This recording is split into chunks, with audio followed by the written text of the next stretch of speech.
En septembre 476 de notre ère, l'empereur Romulus Augustule fut destitué. Rome était tombée. Une ère s'était achevée. L'empire était perdu. Moins d'un siècle plus tard, un jeune roi monta sur le trône à Constantinople, et après un début tumultueux, il entreprit la réunification et le rétablissement de l'Empire romain.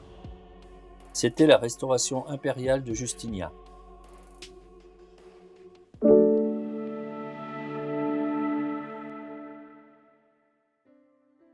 En l'an 285, l'empereur Dioclétien jugea que l'empire était trop vaste pour être administré à partir d'un seul siège central.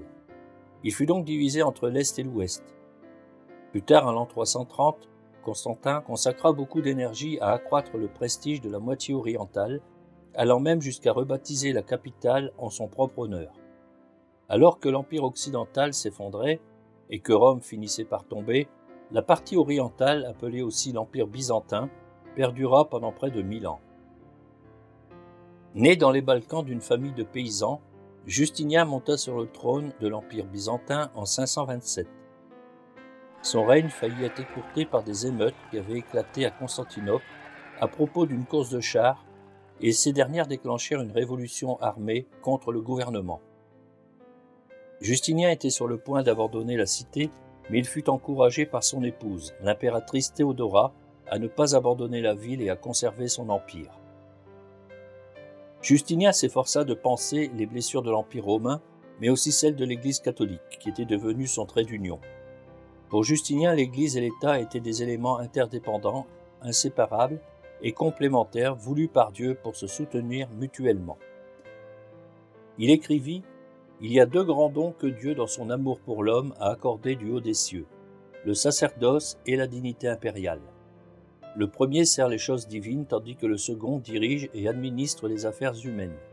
Tous deux, cependant, ont la même origine et ornent la vie de l'humanité. » Son plus grand général, Bélisaire, reçut la mission de récupérer les terres jadis perdues par Rome.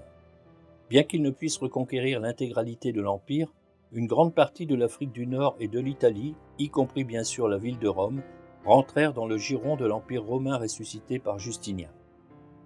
La date généralement retenue de la restauration de l'Empire est le mois d'août de l'an 554 de notre ère, date de la pragmatique sanction de Justinien Ier, qui proclama formellement le droit romain dans toute l'Italie après la guerre contre les Goths.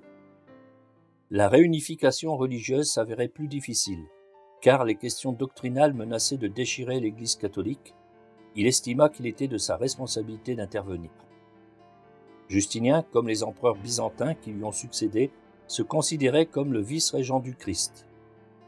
C'est Justinien qui consolida la suprématie de l'évêque de Rome dans l'Église en nommant 3 papes successifs. Ces actions sont connues dans l'histoire comme la restauration impériale. Cependant, Justinien apprit que tout comme Rome ne fut pas construite en un jour, la réunification de l'Empire romain ne serait pas une tâche facile ni bon marché. Son rêve de restauration de la gloire passée de Rome laissa son armée trop dispersée pour un si vaste territoire et ses coffres vides. À sa mort, l'Empire perdit peu à peu du terrain.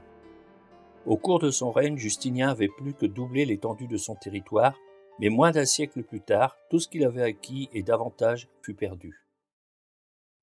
L'héritage de Justinien se fait encore sentir aujourd'hui. Les propos décrivant sa motivation à restaurer la grandeur de Rome furent identiques à ceux qu'ont tenus les nombreux conquérants subséquents qui poursuivirent le rêve d'un empire romain ressuscité. Il y eut de nombreuses controverses au sujet du fantôme de l'Empire romain qui se cache encore de nos jours bien au-delà des rives de la Méditerranée. L'héritage du droit romain n'est pas un fantôme, mais une réalité vivante. Il est présent aussi bien dans les tribunaux que dans la vie publique. Il vit non seulement dans les institutions, mais aussi dans les langues de toutes les nations civilisées. Le rêve de faire revivre la gloire de l'Empire a depuis lors toujours été une force directrice en Europe.